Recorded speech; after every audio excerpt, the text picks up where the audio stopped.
Maravilha, então. Bora começar a continuar a falar sobre linguagem de programação. A gente está estudando a linguagem Java, a gente já viu os operadores, muitos operadores, e agora a gente vai entender como que funciona a predileção de execução desses operadores. Por exemplo, se eu tenho aqui 10 vezes 2 menos 4 vezes 2 mais 2 dividido por 2, se você seguir sequencialmente, você vai fazer isso daqui. 10 vezes 2 dá 20, menos 4 dá 16, vezes 2 dá 32, mais 2 dá 34, dividido por 2 dá 17. E não é assim que funciona. A regra é a mesma da matemática. Então, a ordem de execução dos operadores, quando eu não tenho parênteses, que muda a precedência de execução, a gente tem aqui que fazer primeiro o produto e a divisão.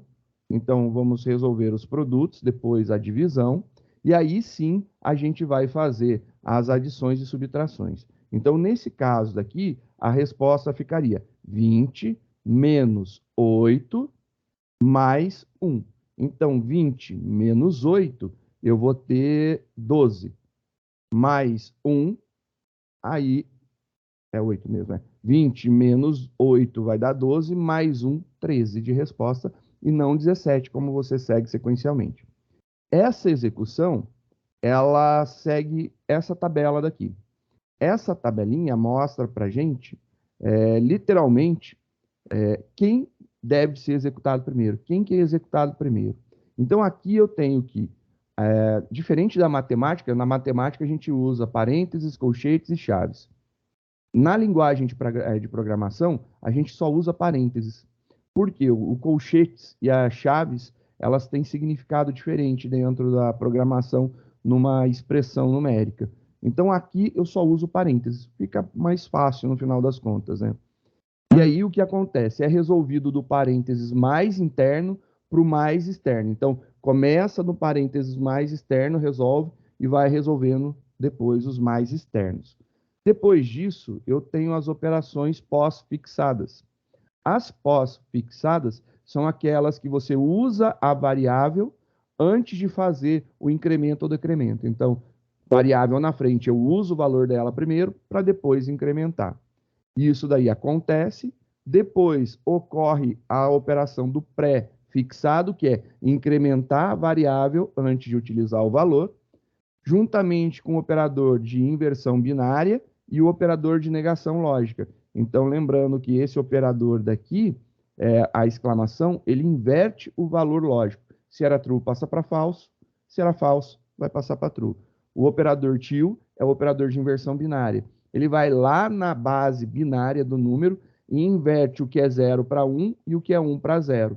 E aí a gente tem aquele problema que dá uma defasagem de 1 por conta dos positivos serem menos 1, né? Então, tem essa característica daí. Após isso, são os operadores de multiplicação e divisão. E olha só, dentro dos operadores de divisão, a gente ainda tem o resto da divisão. Também é uma divisão. Então, ele também entra como precedência alta. Depois, a gente tem a adição e a subtração. E aí vem os operadores de comparação, depois de de comparação de igualdade, comparação de desigualdade, o e, então a operação lógica e, a operação lógica ou exclusivo, que é o chapéuzinho, o ou somente, depois vem o e inteligente, o ou inteligente, operador ternário, para depois ocorrer os incrementos. Então, tudo isso daqui, você precisa guardar um pouquinho das ordens de execução. Às vezes, precisamos entender melhor isso daqui para saber o porquê que uma expressão que a gente montou, que era o cálculo de alguma coisa, não está dando o valor que a gente deseja. Normalmente, eu sigo pela seguinte ideia: divida uma expressão muito grande em passos pequenos. Cria vários passos de execução. Depois, você junta tudo na ordem que você quer. E aí você vai saber como está funcionando corretamente. Se você tiver alguma dúvida, a melhor forma de você resolver um problema de uma expressão muito grande que não está dando valor, é decompor ela em expressões menores para simplificar. Por exemplo, né? Quando eu falei da precedência da operação modificar com os parênteses, esse daqui é o exemplo. Eu tenho aqui o valor 2 mais 3 vezes 4 menos 8 dividido por 4 mais 5 mais 3 mais 1. Só que, se a gente fosse seguir a ordem de precedência, a gente iria executar a multiplicação e a divisão primeiro, para depois a gente poder fazer as somas e subtrações. Só que nesse caso, a gente está utilizando os parênteses. Lembra que eu falei para vocês, na programação, a gente não usa nem o colchetes, que é aquele quadradinho, e nem as chaves, que é aquele um que faz a pontinha, né? Para poder fazer a separação de precedência de operação, que nem a gente faz na matemática. A gente usa, nesse caso, literalmente, só parênteses. E aí é do mais interno para o mais externo. O que acontece aqui é que eu vou resolver primeiro a soma, porque é o parênteses mais interno, então 5 mais 3 vai dar 8. Depois eu vou resolver o que está externo aqui, porque vai ficar 8 dividido por 4 mais 8. Então 8 dividido por 4 vai dar 2, mais 8 vai dar 10. Ele resolveu essa segunda parte. Agora ele tem vezes 3, então ele vai fazer a multiplicação. Vezes 3 deu 10, dá 30, mais 3 dá 33. Ele resolve dessa forma essa expressão. Então, como resumo, a gente pode ver que a gente tem os operadores unários, que são aplicados diretamente na variável. Normalmente, o operador ele está à esquerda da variável, com exceção do operador unário pós-fixado de incremento e decremento, que ele também pode estar à direita, porque ele muda o funcionamento do incremento, ele vai usar o valor da variável primeiro, depois ele incrementa ou decrementa. Aqui, por exemplo, eu posso escrever com o operador unário, né, positivo, o mais 3, o valor é 3 positivo. E eu posso usar o mais também como um operador binário, então eu posso fazer 3 mais 4. 3 mais 4, o resultado é 7, ele faz a adição. Unário negativo, então eu posso fazer tracinho, né, o menos 3, o valor final é o valor negativo do 3. 3 menos 4, menos 1. Operador binário também, o asterisco, que é multiplicação, 2 vezes 7, 14. A gente tem os mais e menos da vida, pré e pós-fixado, só para a gente lembrar. Então aqui eu tenho x valendo 3. E aí eu falo que o y recebe mais x. Então, quando eu falo mais x, ele vai incrementar o x primeiro. Então, o x vai passar a valer 4 e o 4 será atribuído para o y. Ao final, as duas variáveis vão valer 4. Quando eu faço pós-fixado e o x está antes do mais, o y recebe o valor 3 primeiro. Então, o y fica valendo 3 e depois ele passa a valer 4. O x vai passar a valer 4 depois. Então, isso é importante lembrar. A ordem do mais, se é antes, soma primeiro. Se é depois, usa a variável primeiro, você soma depois. Literalmente, você olhou, tem mais, adição primeiro. Tem a variável, usa a variável, depois você soma. Nós temos lá, por exemplo, a mesma coisa para o menos, né? Então, x valendo 3, y igual a menos x, o menos está antes, então, tá antes do x, então subtrai primeiro. 3 menos 1, 2, então o x está valendo 2 e o 2 será atribuído para o y também, ambos valendo 2. Se for o contrário, se for um pós-fixado, que está depois da variável, você vai atribuir o valor 3 para o y está valendo 3, e você vai decrementar o x em 1, x valendo 2. Então, tem essa característica importante que é bom ressaltar. Operação de divisão, por exemplo, 11 dividido por 5, não vai dar 2,5. Vai dar, na verdade, 2, porque o 11 é inteiro e o 5 é inteiro. Na verdade, não daria 2,5, né? 2, alguma coisa. Né? Meio? 2,5, daria 2,5. Então tá certo, eu não estou viajando não. Sábado de manhã é sempre difícil pensar, né? No caso aqui, é importante a gente lembrar que valores inteiros, quando dividido, resposta é inteira. Então sempre você tem que olhar a tipagem das variáveis para você entender. Ah, eu explico sim, Luana, já explico o instance off. Eu vou falar que esse cara daqui, você pode pensar da seguinte forma. Se ele é inteiro, se eu fizer uma subtração sucessiva, várias subtrações, então eu pego 11 menos 5. Dá para subtrair 5 do 11? Dá. Contei uma vez, sobrou 6. 6 menos 5. Então 6 é maior, dá para subtrair o 5. Subtrai mais uma vez. Isso daí é a divisão de inteiros. Ele só vai contar quando conseguir subtrair o valor do número, ou seja, parte inteira da divisão. Se eu quiser saber quanto sobra, eu uso porcentagem. Então, 11 dividido por 5 sobra 1. Então, eu consegui tirar duas vezes o 5 do 11 e ainda me sobrou 1 do valor total. É isso que acontece. Falando sobre o instance of. O instance of, ele é um comando, na verdade é um operador, e ele difere um pouquinho da nomenclatura padrão, porque teoricamente o of deveria ser com O maiúsculo, seguindo a regra de nomeação do Java, mas é tudo minúsculo. Eu verifico se é uma instância D. Ele é utilizado quando a gente precisa verificar se um objeto é instância de uma classe, se um objeto pertence a uma classe. Se, simplificando para quem não viu orientação objeto ainda, se uma variável do tipo referência é de um determinado tipo. Então, eu poderia verificar, por exemplo, se um nome é do tipo string. Então, nome instance of string. Se der true, quer dizer que sim, aquele valor lá que contém o nome de alguém é uma string. Então, a gente consegue ver se é de um determinado tipo. Esse cara daqui é importante na continuidade da disciplina, né? No próximo nível, porque a gente precisa descobrir se uma determinada variável do tipo referência, se ela é daquele tipo e se ela é filha de um outro tipo. Lembra que eu falei que para fazer cast entre tipos referência, eu precisava ter uma ligação? Para descobrir essa ligação, eu utilizo o instance of. Por exemplo, se eu tenho uma classe chamada ArrayList, a classe chamada ArrayList, ela é do tipo ArrayList, mas também ela é filha de list. Então, eu conseguiria testar se um ArrayList é uma lista, é um list.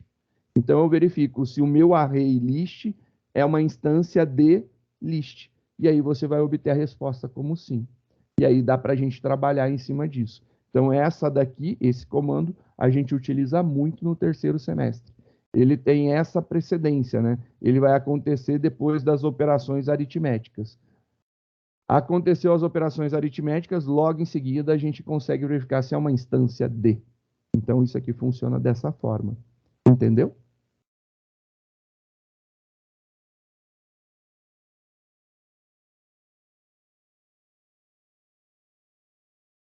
Show de bola. Maravilha. Continuando nossa brincadeira, para a gente resumir o nosso dia para andarmos para frente, os operadores de atribuição, então o igual sozinho, ele é a atribuição. Então, normalmente, você vai me ver falando que x igual a 5? Não, dificilmente você vai me ver falando x igual a 5. Isso aqui é só se for uma leitura rápida. Se eu estiver explicando alguma coisa, eu vou falar que x recebe 5. 5, então, está sendo atribuído para x. Eu gosto de usar esse tipo de nomenclatura, de nomeação, né? Para que a gente não tenha confusão na hora do entendimento. Então, eu estou entendendo que isso daqui, esse valor, essa constante 5, ela vai ser agora atribuída para a variável 5, para a variável x, perdão. Não é uma comparação. Eu não quero saber se o valor do x é igual a 5. Para saber se o valor do x é igual a 5, eu utilizo dois iguais. Então, eu quero saber se o valor do x é igual a 5. E eu vou sempre falar assim, se o valor de x é igual a 5. Eu vou repetir o igual duas vezes para fazer sentido, para a gente entender que não é uma atribuição. São os meus mnemônicos, né? Eu crio meus mnemônicos, que são meus gatilhos que eu utilizo para lembrar de alguma coisa. São os meus. Criem os seus ou se aproveitem dos que eu estou passando para vocês. Fiquem à vontade. No caso do operador mais igual, né? O incremento e a atribuição e o incremento, né? Eu vou incrementar e atribuir. Quando eu tenho, por exemplo, x igual a 1 e eu falo que x mais igual a 5, eu estou falando que o x, que vale 1, vai ser acrescido de 5. Então, 1 mais 5, 6. A mesma coisa acontece com a subtração. Se o x vale 1, menos 5, vai ficar, então, menos 4 de resposta. Para multiplicação, 1 vezes 5, continua 5. Para divisão, 1 dividido por 5, não dá para dividir, então é 0. 1 porcentagem 5 vai dar 1, porque na hora que eu tentar dividir por 5 não dá, e resta, obviamente, o próprio 1. Então, o resto, 1. Os operadores de comparação, então eu estou verificando se um número é menor que outro. 5 menor que 7? Sim. 5 menor ou igual a 7? Sim. 5 é menor que 7. 5 maior que 7? Não. Então, resultado falso. 5 maior ou igual a 7? Ele não é maior e nem é igual a 7, então o resultado é falso. 5 é igual a 7? Não. São diferentes, então falso. 5 não igual a 7? Sim, eles são diferentes. É isso mesmo, verdade. Eles não são iguais. E aí a gente tem lá no caso do mais, o mais ele é mágico, né? Ele pode ser utilizado para mostrar que um número é positivo quando ele é unário. Ele pode ser utilizado para adição, para somar de forma binária, né? Somar dois valores numéricos. Mas quando eu estou utilizando cadeias de caracteres, ou seja, utilizando strings, ele concatena. Então, quando eu quero concatenar dois textos, eu quero juntar dois textos, eu utilizo mais. Um texto mais outro texto resulta no primeiro, seguido do segundo. Então, se, por exemplo, eu tiver um texto AB e somar com um texto CD, o resultado é ABCD. Ele junta e cria uma nova string. Então, ele pega a primeira string mais a segunda string e cria um resultado aqui, que é uma terceira string diferente, tanto da primeira como da segunda. O cache, que é a operação de conversão. Então, sempre que eu quiser converter algo, eu vou colocar o tipo para o qual eu quero converter, entre parênteses, à esquerda da variável, ou seja, eu chamo na frente, antes, né? E aí, na frente ou antes, eu sempre confundo todo mundo quando eu falo isso, né? Então, vou falar à esquerda a partir de agora. Fica à esquerda da variável. Então, quando eu faço, por exemplo, declaro uma variável double, 4.2, e eu quero atribuir esse double para uma variável byte, eu tenho que falar que esse double será convertido para byte antes de jogar lá para a variável. Quando eu faço isso daqui, ele perde o ponto 2, ele só pega a parte inteira. Ele não faz a aproximação, ele não arredonda, ele só pega a parte inteira. Ele ignora a parte fracionada. O nosso operador ternário, que é o if inline, né? Interrogação, dois pontos. Então, eu tenho aqui x igual a 1. E eu falo que o meu y se x for maior que 1, ele vai valer 5. Se não, ele vai valer 10. Se ele for menor, ou x maior ou igual a 0, né? Maior que 1. X maior que 0, ele vale 5. Se ele for igual a 0 ou menor que 0, ele vai valer 10. Como x é positivo, maior que 0, a resposta vai ser 5. E aí, a gente já fez algumas brincadeiras de operadores. Eu vou simplesmente dar andamento, que eu quero fazer uma brincadeira com vocês. Eu quero primeiro mostrar esse daqui. Esse exercício daqui eu acho muito importante, porque a gente usa incremento, pós e pré-fixado. O incremento pós e pré-fixado, ele tem que ser entendido de como as coisas são resolvidas. A gente tem que entender que o Java, ele é extremamente metódico e vai ser resolvido da esquerda para a direita. Obrigatoriamente ele segue isso se não tiver parênteses. Nesse caso daqui, se eu tiver mais y menos y mais vezes y mais menos y, o que eu tenho de resposta? Se o y meu vale 3, eu vou ter mais y. Então, nesse momento daqui, o y, que era 3, passa a valer 4. Então, ele está valendo 4 agora. 4 menos. Ele vai fazer o valor do y. Então, esse cara daqui incrementou. O y, que era 3, passou a valer 4. 4 menos. Qual que é o valor do y? 4. 4 menos 4 vai dar 0. Porém, o y vai ser incrementado. Então, ele vai fazer 4 menos 4. Esse cara vai ser incrementado de novo, passa a valer 5. Então, você vai ter 4 menos 4 vezes 5 mais menos y. 5 menos 1 voltou a valer 4. Então, ele vai ter o valor 4 ali. Então, você vai ficar aqui 4 menos 4 vezes 5 menos 4. Então, quando você fizer aqui 4 vezes 5, vai dar 20. Menos 4, você vai ter mais 4, vai cancelar, vai dar 20, é isso mesmo? Menos 20? Falei certo? Porque você vai ter 4 positivo, 4 negativo. Não, aqui é positivo também, vai dar 8. Então vai ser 8 menos 20, menos 12. Aí, ó, fazendo de cabeça dá ruim, né? Menos 12. Putz, aí, acertei, menos 12. Consegui. Não passei vergonha. Você vai resolver, então, voltando. Esse cara daqui, mais, incrementa. O y passou a valer 4. Menos o y daqui está valendo 4. Aí você vai incrementar, passou a valer 5. Então, esse cara daqui é 5. Mais, você vai decrementar o 5, vai valer 4, 4. Então, vai ficar 4 menos 4 vezes 5 mais 4. Então, vai dar 8 menos 20 menos 12. Isso mesmo. Agora deu certo.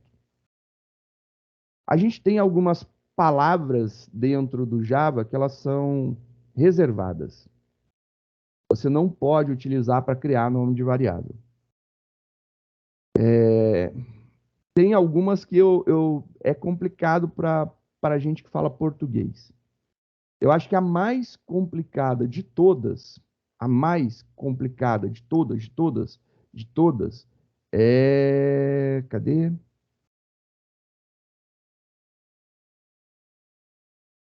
Essa. Isso é complicado. A gente tem uma palavra reservada que é final. O inglês final. Final, no Java, ele indica que uma coisa está em sua última versão. Se eu declaro uma variável do tipo, uma variável colocando o final na frente dela, eu estou dizendo que ela é uma constante, porque ela está na última versão dela, ela não pode mais ser modificada. Se eu declaro um método como final, esse método, ele, se for uma classe, se uma outra classe herdar a nossa, esse método não pode ser modificado. Então, o final, para a gente, é muito importante. Indica a última versão de alguma coisa. Então, a gente tem um problema gigantesco, porque a gente normalmente utiliza valor inicial e valor final. Então, a gente coloca inicial e final. Não pode. E aí quebra um pouco as pernas. Então, normalmente, quando eu vou trabalhar em linguagem Java, como eu sei da palavra reservada final, eu nunca utilizo inicial. Eu utilizo início e para também não ter fim e não querer colocar final, eu coloco início e término. Eu troco. Se vocês olharem todas as minhas aulas, tanto principalmente em estrutura de dados, que eu falo muito sobre valores de início e de fim de alguma coisa, né? Se vocês olharem todas as aulas de estrutura de dados, em nenhum momento é início e fim. É sempre início e término, justamente para eu não me pegar utilizando o final sem querer. Então, eu me policio a utilizar sempre quando é um período de tempo. Então, é o início e o término. O tempo de início e o tempo de término. Se for usar final e inicial, eu coloco tempo inicial, tempo final. Nunca só a palavra inicial, para não poder utilizar o final de forma errônea, né? Para não cometer esse erro. Esse conjunto de palavras, que é pequenininho, né? Não é tão grande, são as palavras que a gente não deve de utilizar para criar variáveis, porque são palavras reservadas para a linguagem. O do é comando, então é faça alguma coisa. Se você tem mania de programar em inglês, legal, muito bacana, mas cuidado com o uso de continue, case, interface. Então, esses são, acho que são os que mais podem causar problema de declaração de variáveis com esses nomes. Return, a gente tem que tomar cuidado quando a gente vai colocar, por exemplo, retorno, e aí você começa a escrever em inglês. Aí você coloca return. Return é palavra reservada.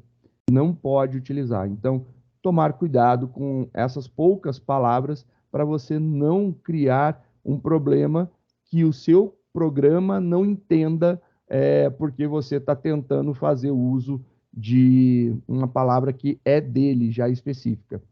Outra, se você utiliza inglês na escrita dos seus códigos, this.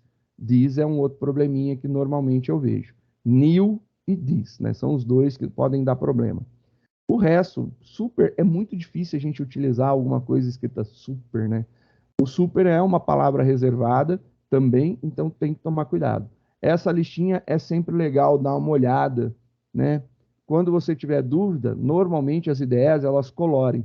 Você escreveu, mudou a cor, ficou com uma cor diferente do que normalmente ficaria, desconfia que é uma palavra reservada. Vamos começar a trabalhar agora com os scanners da vida, né? O scanner, ele é a forma de entrada de dados que nós temos, porque até agora a gente não está fazendo entrada de dados.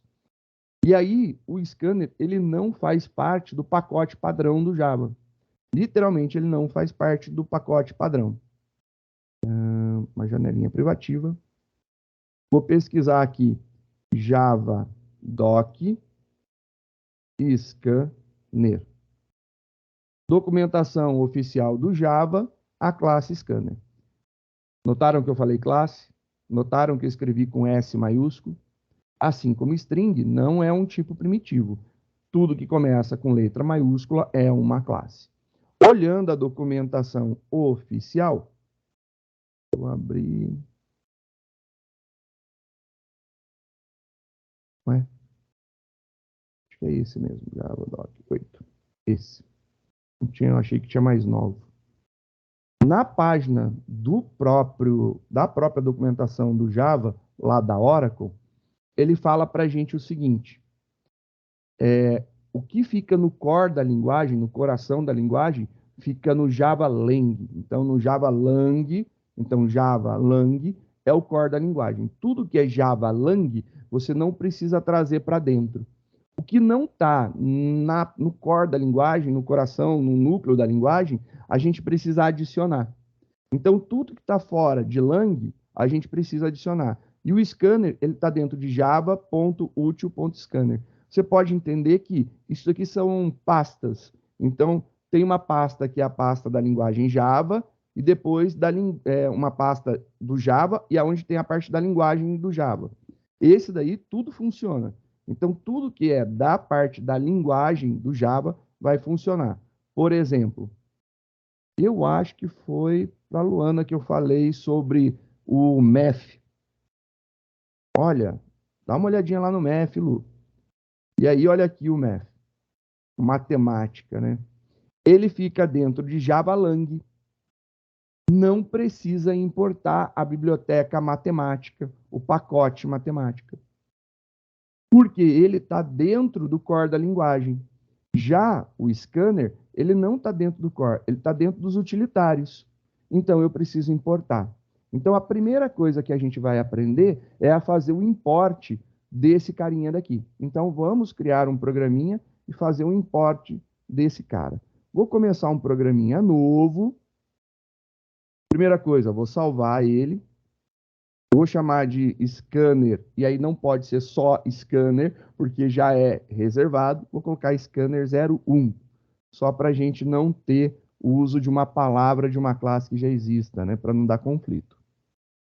Dentro de linguagem de programação, arquivos fontes, a gente está falando ainda de introdução. Colocar esses caras lá dentro. Meu scanner, meu programa. E aí o que acontece?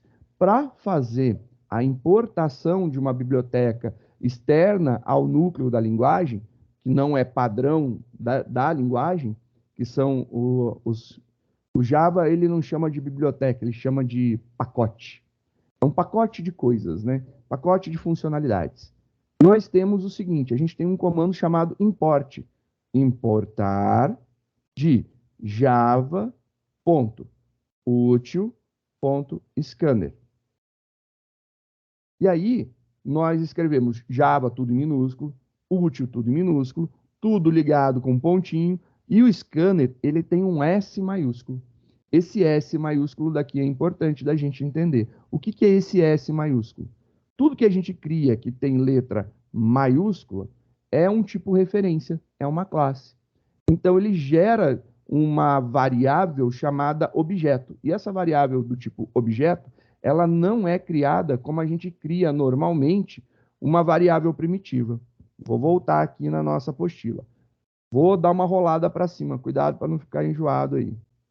Então, vamos voltar lá no início. Aqui. Quando a gente vai criar uma variável do tipo referência, ou seja, uma classe, qualquer coisa que comece com uma letra maiúscula, se a gente estiver seguindo a nomenclatura correta do Java, você vai ter o tipo, depois você vai dar um nome para ela, vai colocar igual, o operador new, você vai repetir o tipo e colocar um abre e fecha parênteses. Então, para criar um scanner para que eu possa ler alguma coisa, eu importo ele, é a primeira coisa. Depois eu vou escrever o seguinte: scanner. Vou dar um nome para ele, como eu declararia uma variável qualquer. O objetivo do scanner é escanear a entrada do sistema.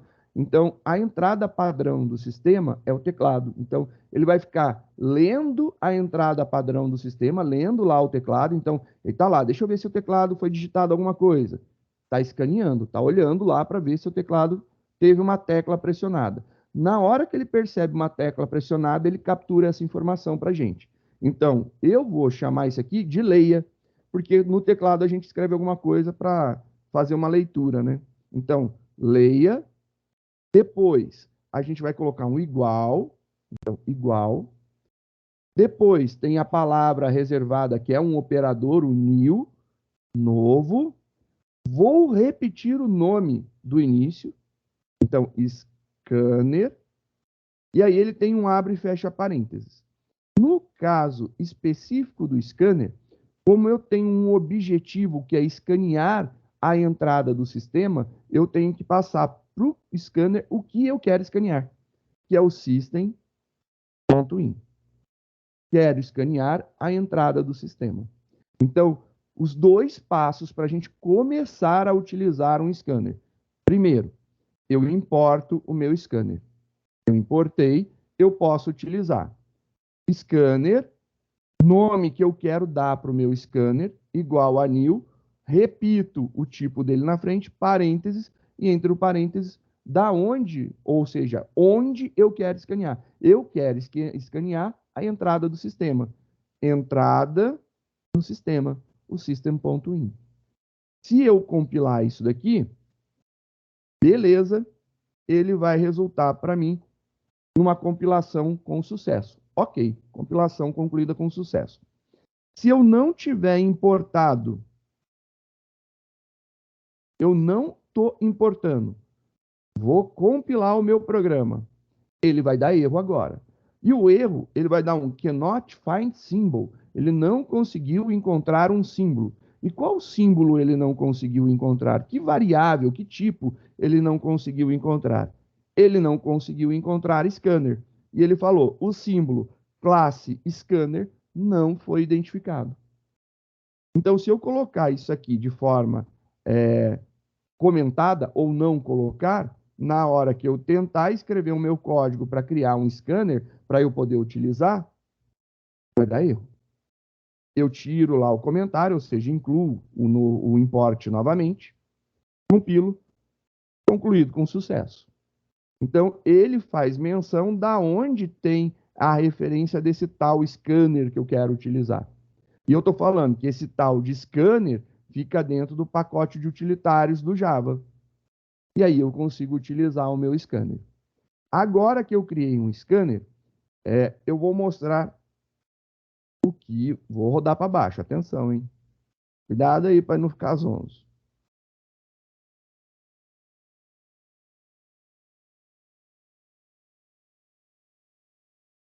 Vamos lá.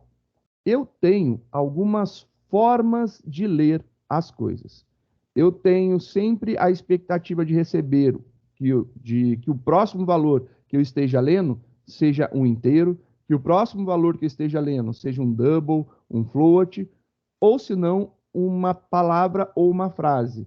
E aí uma palavra eu utilizo somente next, uma frase, ou seja, palavras que tenham espaço, né, entre elas, eu preciso ler uma linha, então é o next line.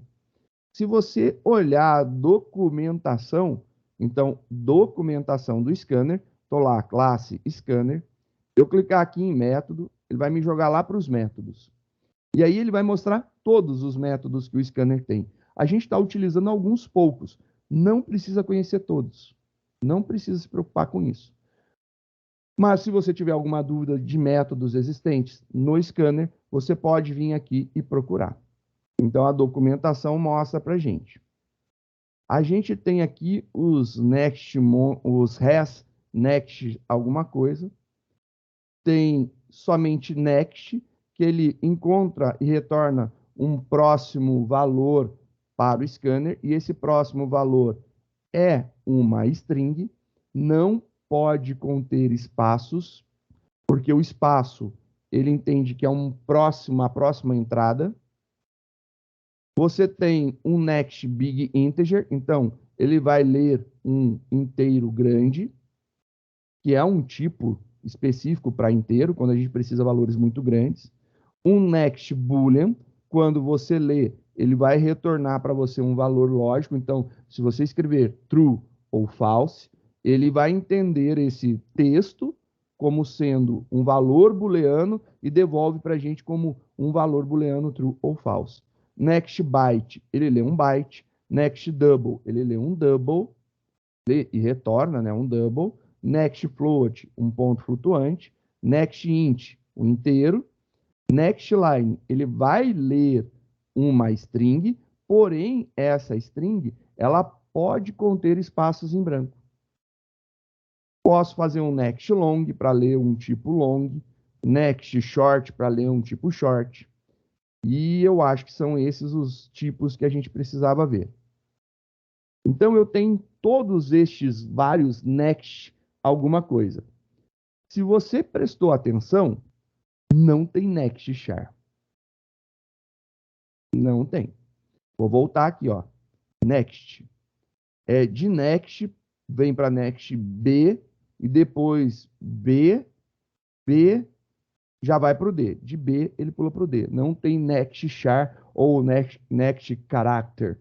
Não tem. Não tenho um scanner capaz de ler apenas um caractere. Não existe. Não tem. Isso é importante. Não tem. Ponto. Não adianta você ficar querendo que tenha. Não foi criado. Eu entendo o porquê que não foi criado. Porque eu conheço a linguagem C. A linguagem C, quando a gente vai fazer a leitura de caractere, ela tem um problema que é quando eu quero ler texto depois de número. ou ler um texto. Quando você digita um texto no terminal, o que você faz? Você digita e tecla Enter, correto? Na hora que você tecla Enter, você, sei lá, se você quer ler um número, você pode escrever 1 e dar Enter. Ok, é um número, você consegue entender. Se você digitar 42 e der um Enter, também dá para entender que é um número. Se você digitar True e der Enter, ok, eu estou entendendo que é um booleano lógico verdadeiro. E aí tudo tranquilo, sossegado. O problema está quando eu quero ler caracteres. Quando eu quero ler um caractere, eu digito, por exemplo, A e eu dou Enter, o Enter também é um caractere. E aí o que acontece? Ele vai armazenar o valor do, sei lá, da letra A ou do Enter. Porque eu estou lendo apenas um caractere. Eu só tenho espaço para um caractere. Qual que foi o último caractere que eu utilizei? Aí você vai falar para mim o A. Não, foi o Enter. Você digitou o A e depois deu Enter. Quando você faz isso, ele armazena esse Enter. E aí, quando acontece isso daí, ele tem um probleminha de leitura. E esse problema de leitura persiste na linguagem C até hoje. Desde quando ela foi criada até hoje, esse bendito problema de leitura de caracteres persiste. Tem algumas formas de fazer com que mitigar esse problema, né? Que é limpar o buffer de memória do teclado. Então, você tem lá na linguagem C uma função chamada fflush. Ou se não, se você vai ler um caractere, você coloca um espaço na frente para que ele entenda o caractere, não o enter. Tem algumas coisas desse tipo. Só que a linguagem Java, ela foi escrita em C. Logo, o problema da linguagem C persiste até hoje, não vai ser resolvido na linguagem Java, vai continuar persistindo. Assim, a gente não vai ter uma leitura de caracteres. Não dá para ter um método que leia um caractere. Não existe. Por isso, não foi implementado, porque dá esse problema. Vamos experimentar, testar o nosso scanner, né? A gente sabe que a gente vai precisar utilizar um next alguma coisa. Vamos ver como que funciona essa entrada. Eu vou criar agora uma variável do tipo inteiro. Int idade. Criei idade. E você percebeu que eu não dei um valor inicial para a idade. Então, eu não posso usar idade ainda. Eu preciso atribuir um valor para a gente poder usar ela depois. Vou escrever uma mensagem, system.out.print entre com a idade. E aí, eu vou querer agora que a minha variável idade receba um valor digitado pelo usuário. Idade vai receber a leitura de um próximo valor digitado inteiro. Então, a gente vai utilizar leia, vou colocar um pontinho e usar a função nextInt. Então, leia, que é o meu scanner, ponto nextInt. E aí, agora, eu consegui ler do teclado um valor e atribuir para a minha variável idade.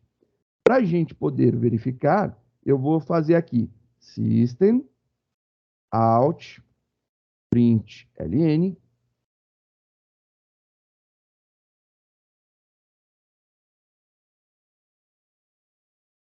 idade digitada, idade. Só para a gente ver. Compilei, rodei. Está lá pedindo, entre com a idade. Eu vou digitar lá a minha idade. Enter. A idade digitada foi 18. Então, eu posso escrever um número, dou Enter, e ele vai ser atribuído para a variável. O número que eu escrever, ele vai entender esse número daí e vai passar para frente. Pode ser, por exemplo, menos 12, qualquer número inteiro. Lembrando que aí, nesse caso, é importante você saber o tamanho máximo da variável. Dá para eu digitar até 2 bilhões e alguma coisa positiva ou negativa. Se você for imaginar 2 bilhões, ele tem 3, 3, 3 e mais um número. São 10 dígitos. Se você pegar o teu CPF é 3 dígitos, 3 dígitos, 3 dígitos, 2 dígitos. Ele tem 11 dígitos. Dá para digitar um CPF com inteiro? Não dá. Então, não dá para usar uma variável inteira para ler um CPF. Isso é importante. Então, vamos testar outras possibilidades. Se eu colocar, por exemplo, 3.14, ele vai dar erro. E aí é legal que a gente vai ver o erro que ele está dando para a gente. Quando ele cria uma exceção, ele gera um erro no nosso programa e ele para a execução, isso é importante, porque os erros, principalmente na linguagem Java, essa pilha de execução daqui, ela é extremamente detalhista e explica muito bem o que aconteceu. Ocorreu uma exceção no meu método principal, aonde foi dentro do Java útil input mismatch exception. Então foi uma exceção de tipo diferente. Aconteceu aí que eu tinha expectativa de um valor de entrada e ocorreu um outro tipo de valor digitado. E aí ele mostra aonde aconteceu, o caminho de cada uma das partes dos programas que gerou erro. No final, você vai ver aqui o nome do seu programa, ponto, o nome do método principal. Você vai ver que ocorreu um erro na linha 17. Vamos ver a linha 17. Vou colocar aqui para o lado. Linha 17. Olha aqui. A linha 17 é a leitura. Para você ver certinho. Foi exatamente aonde ocorreu o problema. Na linha 17, que é a leitura do valor. Se eu tentar inserir, por exemplo, será que não é ponto, é vírgula? 3,14, ele também vai dar erro. Por quê? Porque ele está na expectativa de um inteiro. Ponto ou vírgula é caractere que não pertence aos inteiros. Se eu tentar digitar, por exemplo, abacate, ele vai dar erro também, da mesma forma. Se eu quiser digitar, por exemplo, uma letra, A, ele também vai dar erro. Então, não adianta que não é porque é uma variável que você criou que chama A, ou você cria o valor da letra A, ele não consegue ler. Ele só vai ler inteiros. Então, com esse next int, eu tenho a expectativa que o valor que vai ser digitado seja um inteiro. Se não for um inteiro, eu não aceito. Ele vai dar lá o input mismatch exception. A gente pode verificar outros tipos de entrada. Por exemplo, vou criar aqui um arquivo, salvar como, só para aproveitar a estrutura, colocar aqui 2, e eu vou continuar a brincadeira aqui, só para a gente não perder isso daqui. Continua com o meu scanner importado, meu scanner criado. Quero ler agora um inteiro.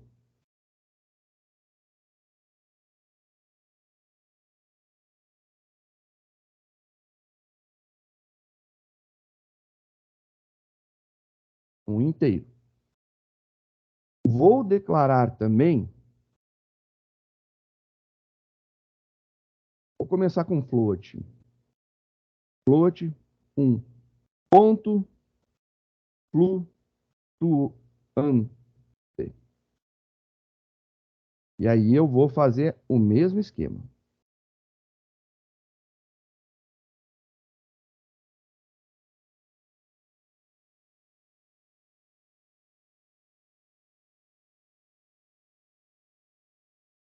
Eu escrevi flutuante, ninguém falou nada, né? Brincadeira, hein?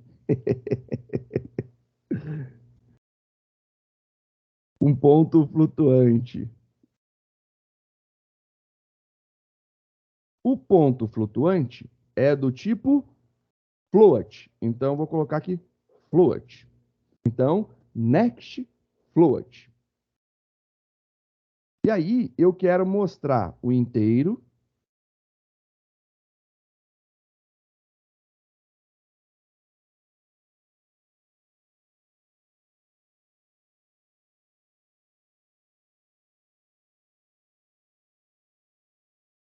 e o ponto flutuante.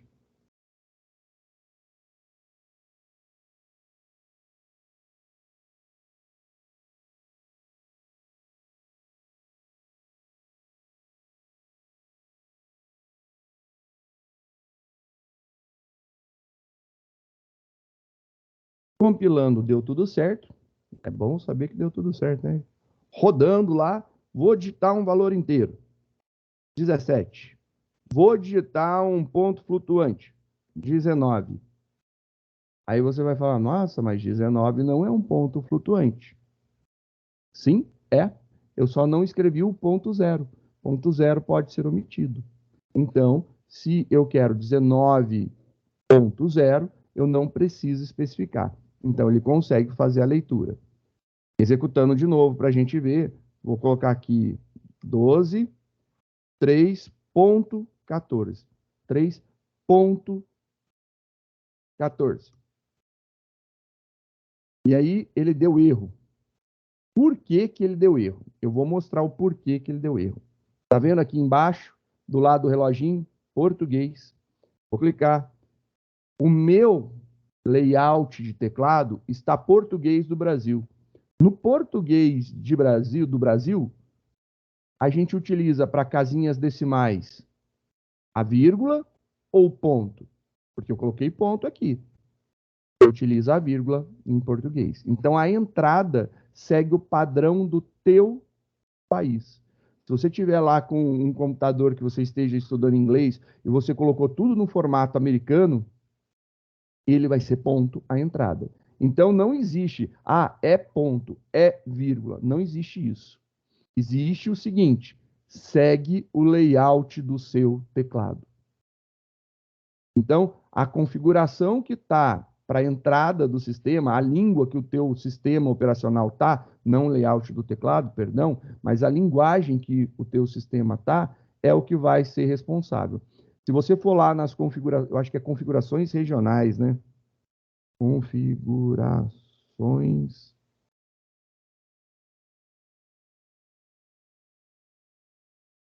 Configurações de região. Configuração regional. Você pode olhar formato regional, está aqui.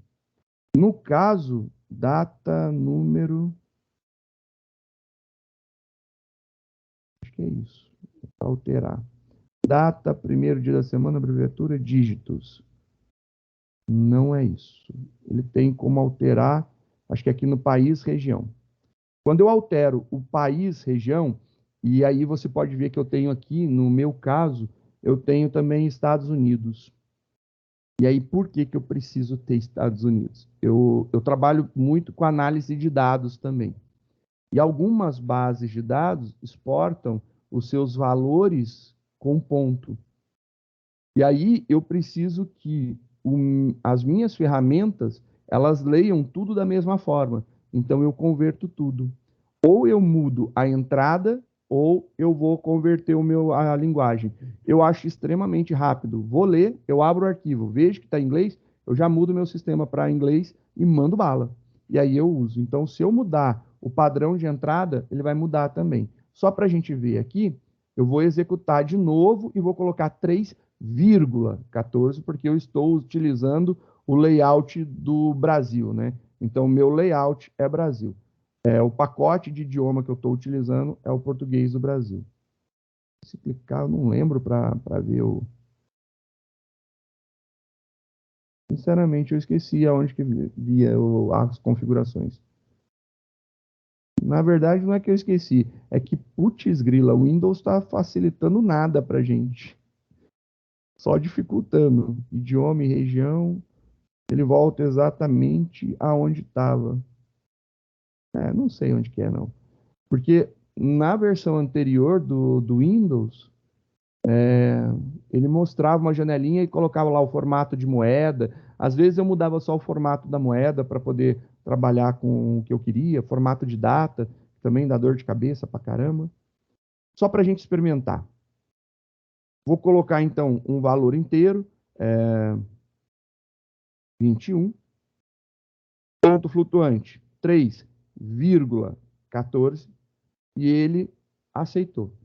Note, eu fiz uma impressão utilizando o print.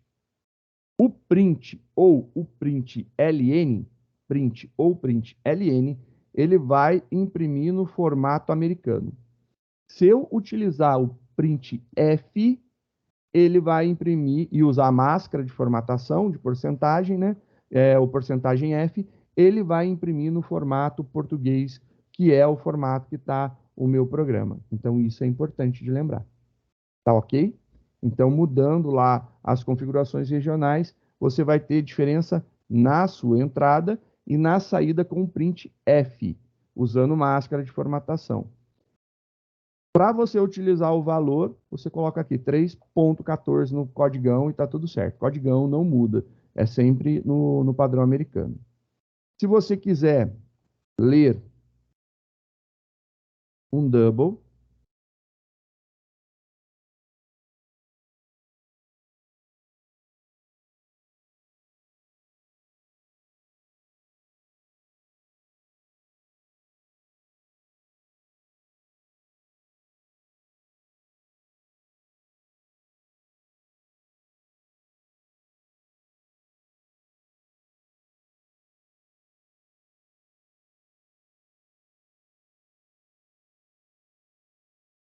next double,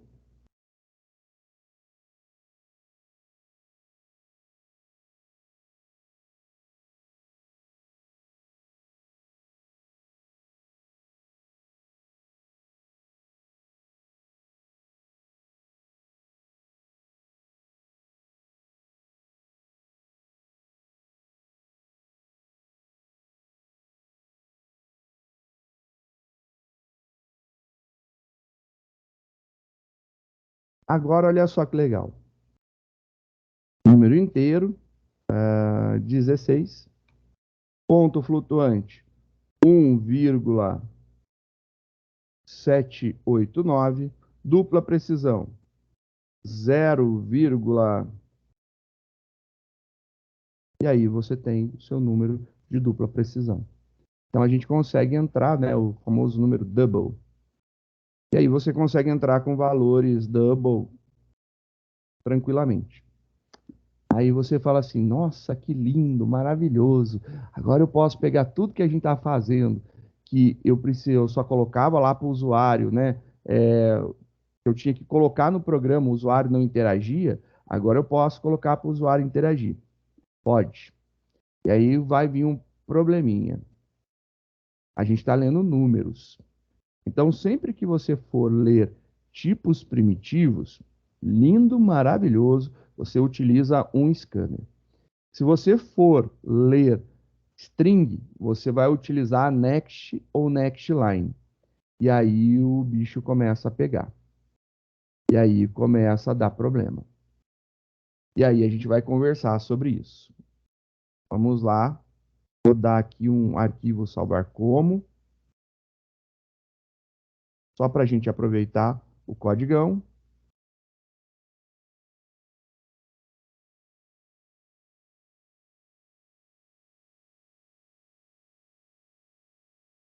Agora eu vou querer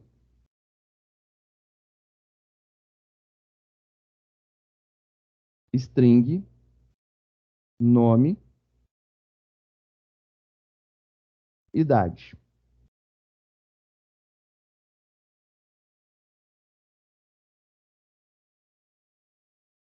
Peso. Para calcular o IMC da pessoa. Entre com o nome, então vou colocar aqui nome,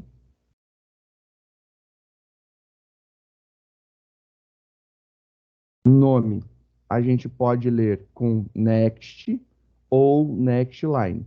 Se eu só quero o primeiro nome, uma palavra, eu posso ler com next. Depois, eu quero a idade. Idade é um inteiro.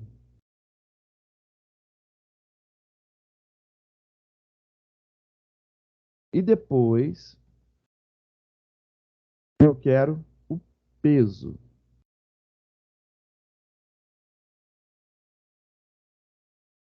São essas as informações que eu quero ler. E aí, eu vou imprimir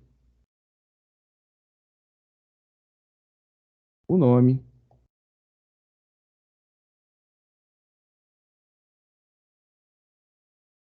a idade e o peso.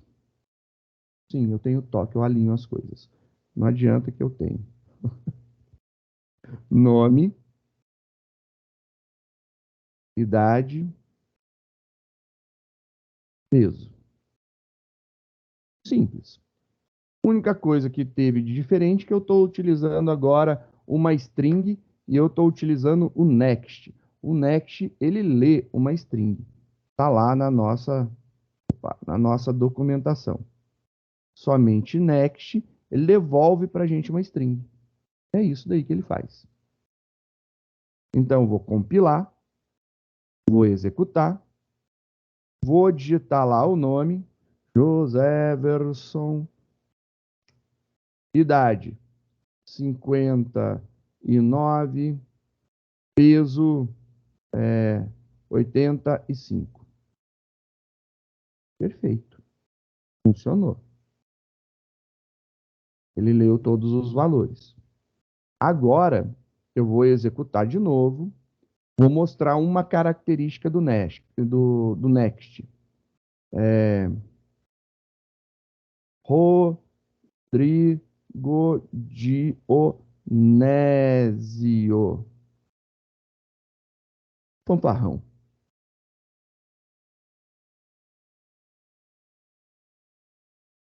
Input mismatch. Aí você fala assim, mas por que deu input mismatch? Eu digitei o nome. Uhum, você digitou o nome. Mas lembra que o Next ele não lê os espaços? Então eu vou mostrar uma outra forma que eu poderia escrever aqui. Está lá pedindo o nome. Acho que isso aqui o Bruno vai gostar, porque dá para usar nas maratonas. Joseverson. Aí depois a gente pede a idade dele, que é 59, e a gente também informa o peso dele, que é 85,3. Entende que cada espaço ele imagina que é o próximo valor que ele está lendo? Olha aí. Então, com o Next você consegue fazer isso daí. Next Line dá para fazer isso? Não dá. Esse é um problema do Next. Então, a gente já viu aí um problema associado. Vou fazer um arquivo salvar como. Um outro exemplo.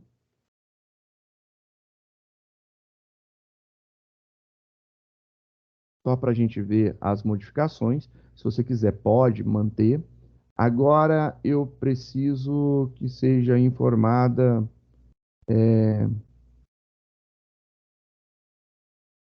a classe dele.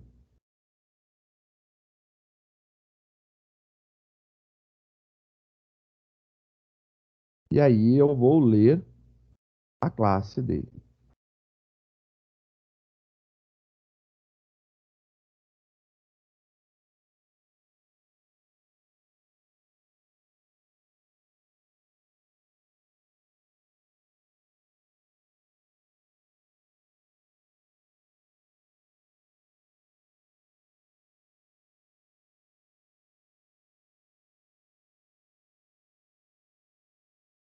E aí a gente vai ver o que acontece com a classe. Eu sei que tem que mudar ali, não se preocupe. Vou mudar.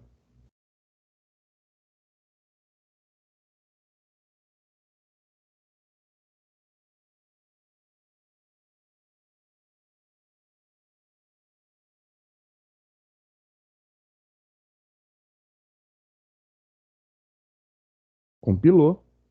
Só adicionei mais uma string. Só isso. Vou fazer direitinho. Joséverson, idade 59, peso 85,3, classe docente.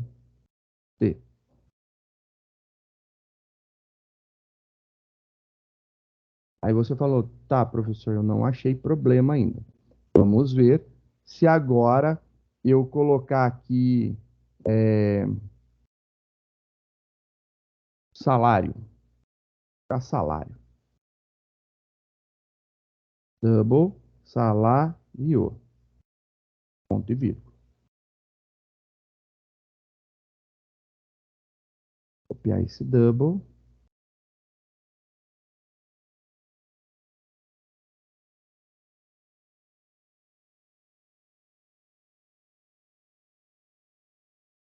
Meu toque existe, infelizmente existe para o mal de todo mundo, incluindo para mim, principalmente, porque isso é uma tortura ter que fazer.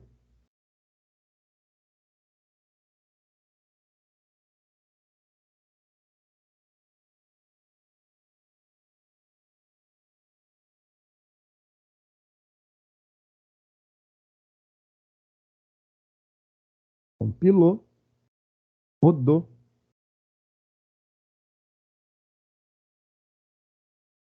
Idade.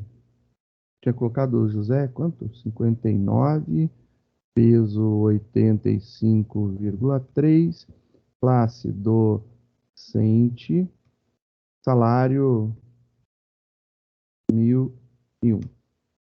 E ele funciona lindo, maravilhoso.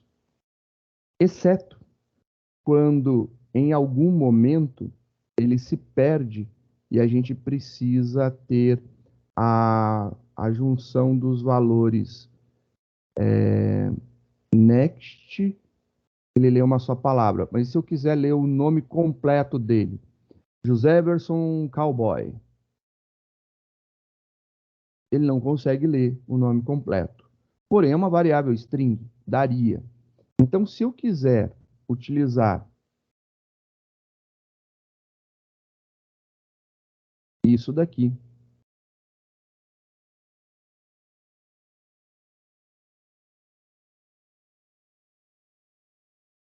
vou mudar de line, de next para next line.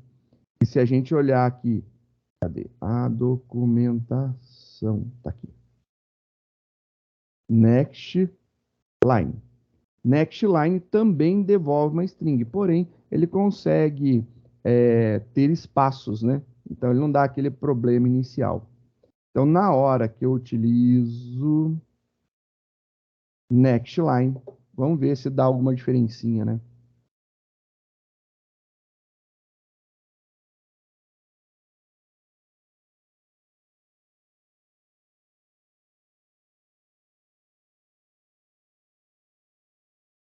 Não, o José Everson é velho. 5,3 que eu coloquei, classe docente. Aqui eu não posso usar.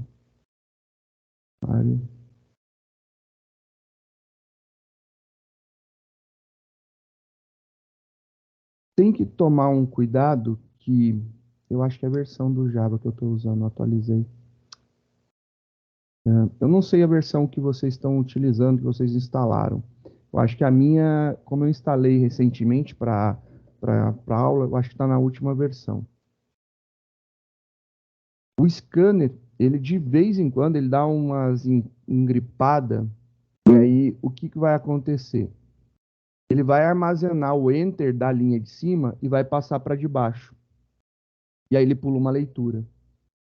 Pode ser que isso aconteça. Não estou garantindo que vai acontecer. Pode ser.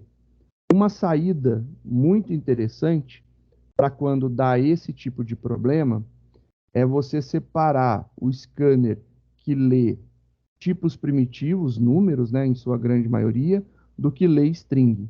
Então, uma saída seria, se der problema, já estou me antecipando a isso aí que normalmente acontece, você coloca um segundo scanner. Por exemplo, um scanner para ler string. Tenho dois agora. O que você precisa mudar? Aonde você tem leitura de string, você usa o outro scanner. Só isso.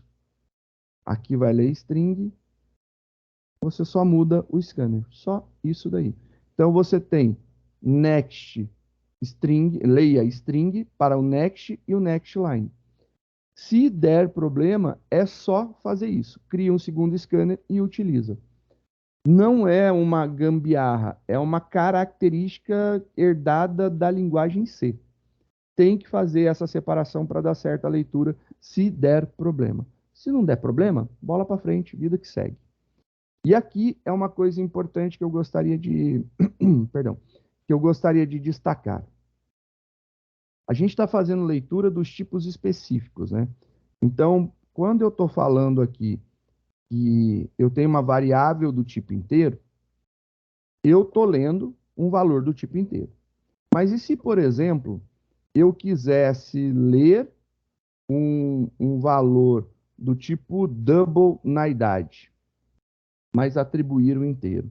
Se eu tivesse uma leitura tipo double, isso daqui iria resultar num double para mim. Se eu quiser converter isso para inteiro, eu posso. Só usar o cache aqui. Funciona também. Então, se você quiser utilizar sempre o double e depois quiser converter para o tipo, também pode. Se você jogou para uma variável tipo double, depois quiser converter, variável temporária que vai receber a leitura, depois você converte. Também é possível. Então, você pode fazer essa junção com cast, né? Da mesma forma. E se você colocar, por exemplo, a idade 22,3, ele vai ficar com 22. Ele vai pegar só a parte inteira. Então, ele não vai arredondar. Então, se você tiver 22,9, ele não arredonda para 23, é 22. Então, você vai ter a idade real da pessoa. Pode ser isso também, dá para utilizar essa característica. Cadê? Aqui. Mais coisinhas que a gente vai falar. Eu vou dar um stop nesse daqui e a gente grava o outro, beleza?